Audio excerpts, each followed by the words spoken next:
हसमुख और चंदा की शादी में काफी दिक्कतें आ रही थीं। एक दिन वे दोनों लड़ाई से थक गए और अलग होने का फैसला कर लिया।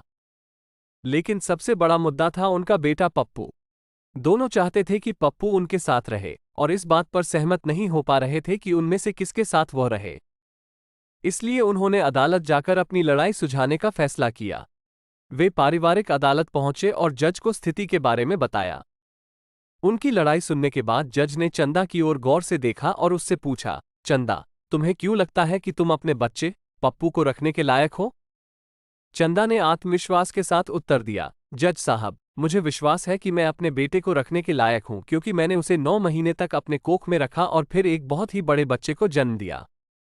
मैं उसे इस दुनिया में लेकर आई, तो जाहिर तौर पर मैं सबसे योग्य हूं।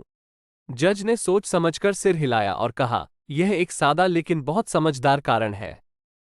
जज फिर हसमुख की ओर मुड़ता है और कहता है, हसमुख, आप क्यों मानते हैं कि आप अपने बच्चे को रखने के लायक हैं?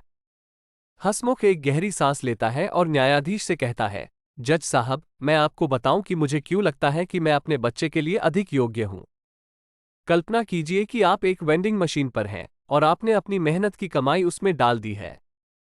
आप ताज़ा जूस के लिए बटन दबाते हैं और जूस की एक ठंडी बोतल बाहर आती है। अब मुझे बताएं, जज, क्या वो जूस आपका है या वेंडिंग मशीन का है?